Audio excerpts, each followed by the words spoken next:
Good day, good people. This week, work has begun developing our gallery and baptistry into more flexible areas for worship and meeting. The toilet near the entrance in the rotunda will be converted into an accessible toilet, and we will also have a small kitchen facility in the gallery for making hot drinks. This exciting development means that we will be able to use our church building more, even in the season of separation caused by the coronavirus pandemic. And that will allow more flexibility in using the church hall. Looking forward, it's still difficult to imagine what the routine pattern of life at St. Francis will look like. But it is clearly evolving, and whilst some of the ways in which things used to happen have stopped, other things are beginning to take their place. And the building work is a practical and intentional step towards this new future. The construction project is scheduled to last 9 weeks, and during this time, the church door will be blocked off. This means that the Monday in-person service won't be possible, but we will continue to worship on Sundays at 11:30 in the morning and Tuesdays at 6:30 in the evening. And for the next couple of months, we will need to enter the church via the church hall.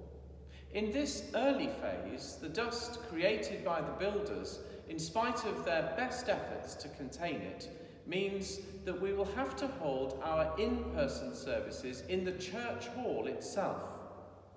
Seats will be spaced at 2 metres and appropriate signage and hand sanitising are in place. And don't forget, you need to wear a face covering. To book a place, contact our curate, Yvette Daniel.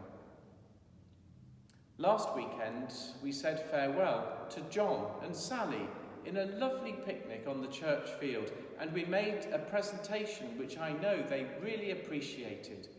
They've sent us a message which is printed in the paper bulletin and will be included in our weekly email. It was lovely to see a good crowd at the picnic representing all generations of our church community.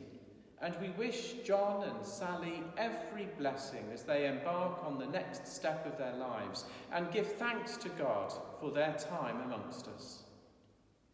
For many of us, August is usually a holiday month, but for many people, the pandemic has meant a change in plans, and it's still very hard to plan ahead. Social distancing, face covering and hand sanitising look to be part of everyday life for the foreseeable future. So as we plan for the autumn and winter, we might like to consider how church life is going to change. We will continue our online services on YouTube, Facebook and Zoom, as well as the weekly printed service for those who don't use the internet, and our in-person services.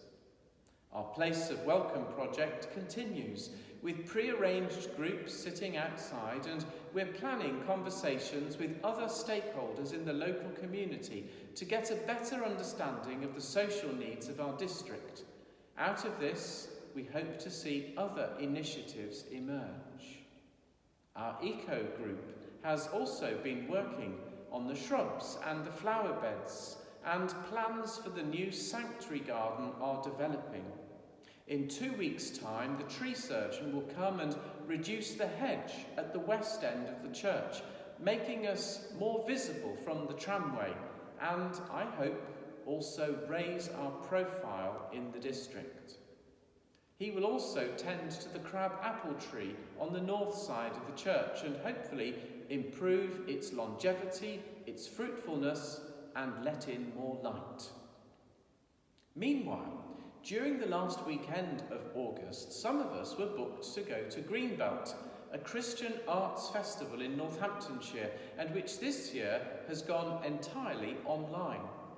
We plan to host an event on Saturday the 29th of August, which I hope will include live streaming some of the music, the speakers and the events from the festival, and on the Sunday to hold an outdoor communion service. which, if you go to Greenbelt, is a mainstay of the weekend. And I hope that that will also appeal to many of you. Look out for more information soon, but if you're not making plans for that weekend, do consider joining us.